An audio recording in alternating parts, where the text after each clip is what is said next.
Ndugu zangu Waislamu, tunatakiwa tumhimidi sana Allah subhanahu wa ta'ala na tumshukuru sana kwa kuwa ametupa fursa ya kuwa tuko hai mpaka hivi sasa. Kuna ndugu zetu tunaowapenda, marafiki zetu wa karibu kabisa na jamaa wakubwa kuliko sisi au makamu yetu au waliokuwa wadogo kwetu sisi, hawapo katika huu ulimwengu, wako ndani ya makaburi yao. Nitafakari jambo hilo.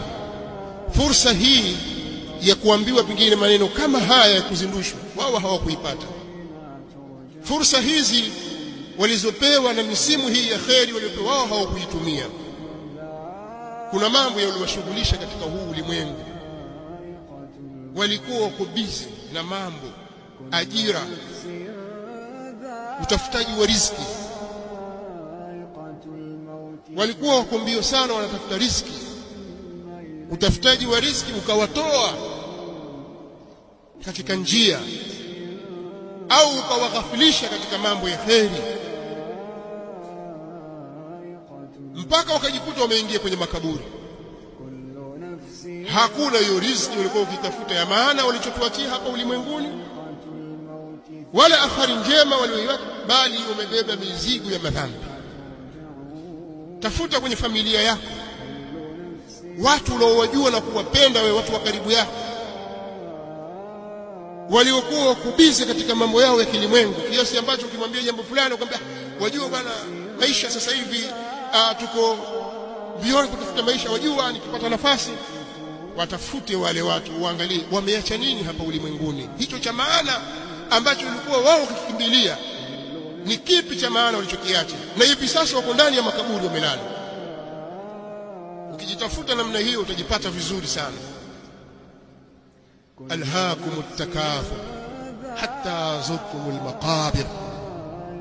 Allah subhanahu wa ta'ala anawatahariza wanadamu na kuwaambia haya iko siku zote, alhaakumut takathur, kumewashughulisha na kuwapumbaza nyinyi wingi wa kutafuta mali.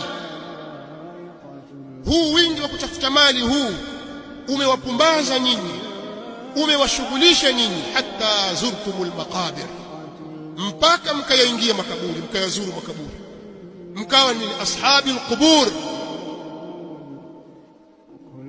Mbio nyingi kwa kweli, uwai ukiambiwa kaa hapa usome, wajua nitakuja baadaye, mbio kabisa, kuna haraka wewe. Lakini ujue mbele yako kuna kaburi, ukijikwaa tu hapo waingie kwenye shimo hilo, na si bure. Hapo watu hawendi kupumzika tu kwamba mwache akalale salama. Hapo ni a'mal. Madha qaddamta li nafsik, umetanguliza nini kuitangulizia nafsi yako hapo? Fursa umepewa ndio hii kwenda mbio namna hii. Sasa kwa nini sisi hatuile mazingatio kwa watu wetu? Kwa nini tunakata tamaa? Na sisi tushaondolewa mlango huo, tusikate tamaa.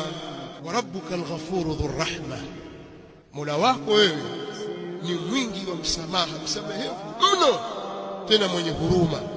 Ashaondoa pazia yenu, usikate tamaa, rudi kwake, atakusamehe ikiwa njia hiyo ishafunguliwa kwako. Ukiteleza, rudi kwake. Lao ingekuwa mambo hayo wamekuwa wakala wanadamu, basi watu wangepata taabu, pengine wangeadhibiwa hapa duniani kabla ya kufika akhera, kwa sababu ya dhambi wanazozifanya. Wanadamu ndio huchoka kusamehe. Umemkosea leo, kesho muombe msamaha, ukirudia tena muombe msamaha tena, alafu fanya kosa lile au jingine umuombe msamaha tena. Umuone mwanadamu alivyo, sivyo alivyokuwa Allah subhanahu wa ta'ala. Allah yeye apenda ukikosea uombe msamaha, kwa sababu ile tadhalluli utakayoonyesha kwake kwa yale makosa uliyofanya, yeye ndiyo anayoitaka. Ule kudhalilika na kujiona mnyonge, mimi nimekosea, nimefanya hivi, mimi nimemkosea Mola wangu, wanyenyekea na kulia na kumwomba Allah, ataka ile, ataka fursa ile wewe uombe kila wakati, unyenyekee, ujione dhaifu, dhalili kwake. Fursa hiyo umepewa. Misimu ya kheri ndio kama hivi, mambo huzidishwa. watu hulipwa kwa kawili. Allah hafanyi ubakhili kwa waja wake, utoa tu, tena umpa hata mudhnib almusii, Allah humpa. Sasa akikufungulia Allah mlango wa kufahamu maneno unayoambiwa yakakuathiri katika moyo wako, bushraka thumma bushraka, bishara ni yako. Lakini ukijiona kwamba maneno yote unayoambiwa vile ulivyokuwa leo na jana na juzi ndio hivyo hivyo, hali yako ni ngumu sana. Watakiwa saulie juu ya kosa lako hilo, maana hilo ni kosa. Sasa mbona mimi niko vile vile sibadiliki? Muamala wangu uko vile vile, tabia zangu ndio zile zile, matendo yangu ndio yale yale, taksiri yangu katika ibada, uzembe katika ibada ndio ule ule, maneno yote ninayoambiwa mimi hayaniingii mimi. Hilo pekee kitakufanya wewe ulie, umuombe Allah subhanahu wa ta'ala akusaidie, kwa sababu hali yako hiyo ni mbaya. Lau ukifa katika hali hiyo, fawailul laka thumma wailul lak.